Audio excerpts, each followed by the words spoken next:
Yes, we understand that Red Note is owned and operated in China. Oh, that's the point. We're making a statement, okay? Because realistically, in this country, if we want to make any kind of statement or protest or revolution, whatever, it has to be collective action that fucks with capital, okay? Because first of all, no one in this country is going to be winning a fight against the US government when it comes to force. We live in an incredibly militarized country with a militarized police.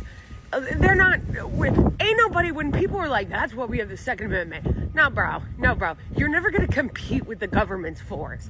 So if we want to fight back, we have to fight back in the language that they give a shit about. And that is money, attention, the attention economy, capital, okay?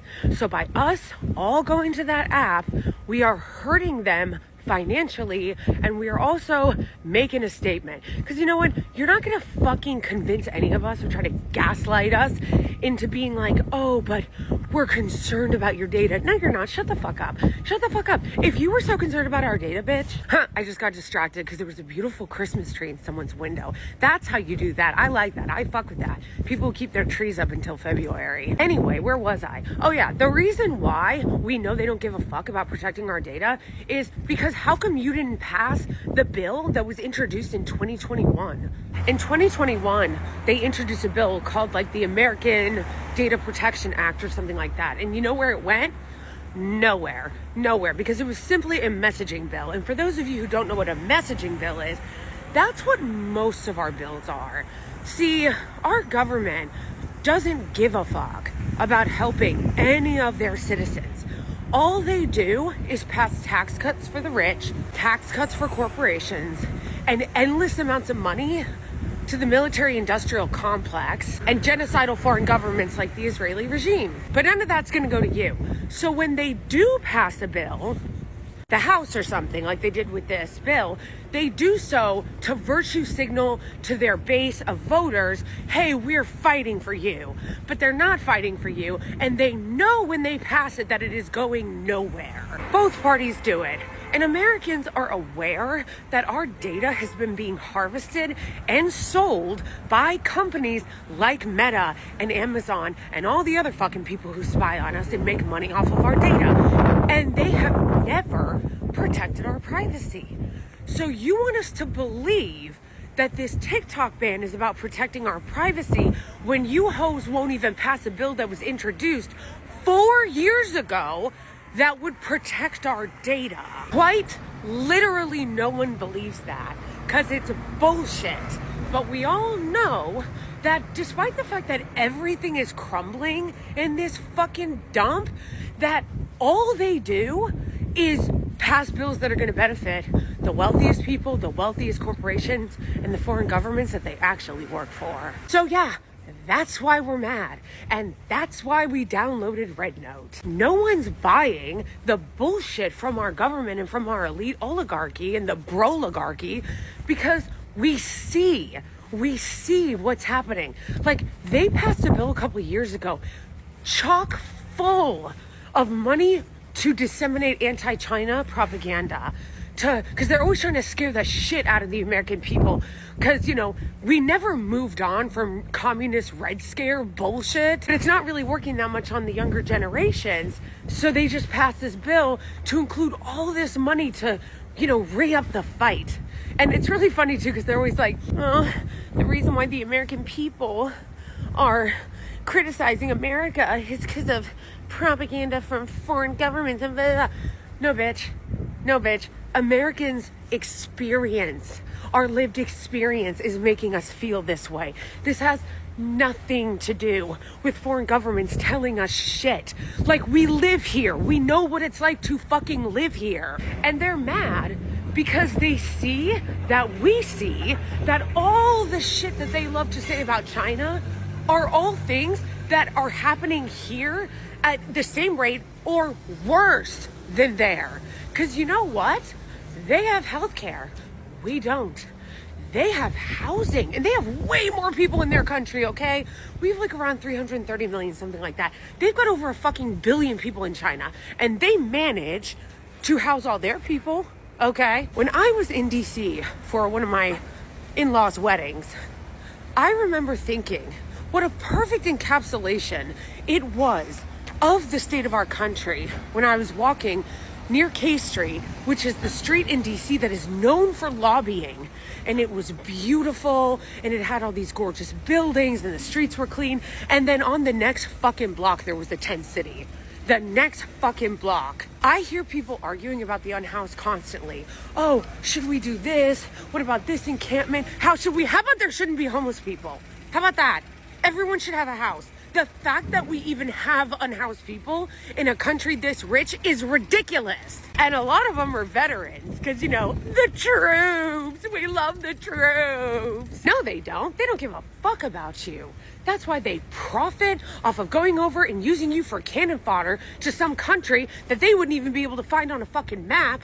And then when you get back and you have PTSD and addiction, they're like, later. I also like when people try to use the Uyghur genocide as like a big, like scary, like gotcha. Bro, we're like the kings of genocide in this country, okay? That's what our money goes to. That's our whole thing is genocide. So I don't even know why you're trying to use that. They crack down on their billionaires, okay? Billionaires taking advantage of people. Also, they have high-speed rail. Shut the fuck up that we don't have high-speed rail. I am so tired of this. People being like, it's actually like a lot of... How is it 2025 and we still don't have high-speed rail between even New York and Boston? I'm on the fucking bus 7 hours to get from Boston back to New York, which should be, if we're driving, because my sister has picked me up before, and it's like, you know, 3.5, maybe 4 hours if there's not traffic. Why don't we have high-speed rail, at least between those two cities?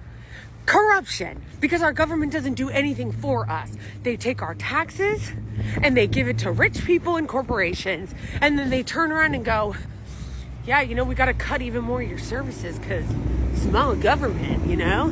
Government doesn't work. We make sure of that. Remember, your taxes are supposed to go to shit that helps you and your society, your community. But they just continue to break the social contract. And up to this point, we've just sat back and let them. So the question becomes, when are we going to stop letting them trample on us? And I could go on and on and on. But the point is, that's the reason why they are constantly invested in fear-mongering about China. Because they have spent years, decades, making Americans afraid of China and trying to create animosity because really they want to go to war with China because China hasn't spent all their resources on wars that transfer all the American taxpayer money to the military-industrial complex of 1%. No. Well, your tax dollars were being wasted on endless wars that America keeps just finding itself in decade after decade after decade that we never win. But a small group of contractors get really rich and corporations get really rich. Well, you know, while we were doing that, they were building housing. They were building their economy. They were giving their people health care. The government, our incredibly corrupt government. Our government is so corrupt. It's ridiculous how corrupt our country is. It's actually a joke. Like, it's a joke that we lecture other countries about human rights and corruption when it's like, this country is so fucking corrupt and obviously abuses human rights constantly, which is another reason why I think that the Supreme Court will also uphold the TikTok ban, not just because the way all the justices signaled during the hearing, but also because you think that our Supreme Court is anything but an incredibly corrupt group of people. Like, please do not be naive, beloved. And they don't want us having access to people in other countries because then we might see that the ones who are being the most propagandized is us. Because also keep in mind that these other countries, including China, educate their people.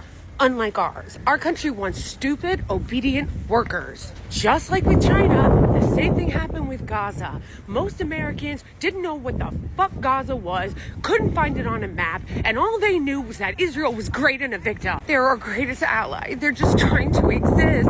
And then we all got on our phones and we saw what was happening in Gaza and we were like, are you fucking kidding? Out of all the things that Congress could address, all the crises in this country, Their focus is on banning an app. We must continue to organize and fight back against them. And the best way to do so is to collectively come together and hurt their fucking capital.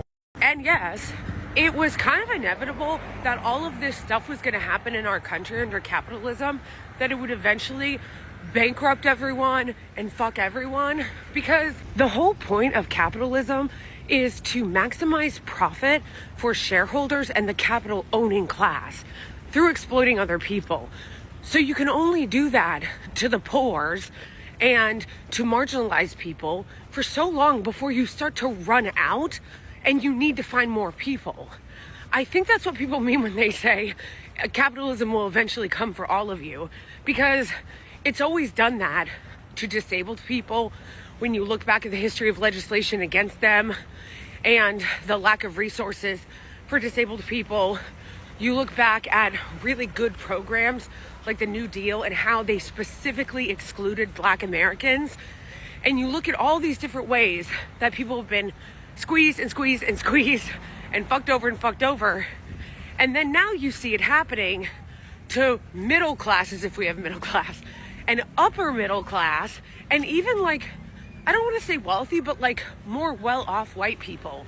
And that's happening because they've run out of other people to exploit. They're still exploiting them, but it's a machine that needs to keep eating, so it eventually will come for everyone, and it's coming for you now.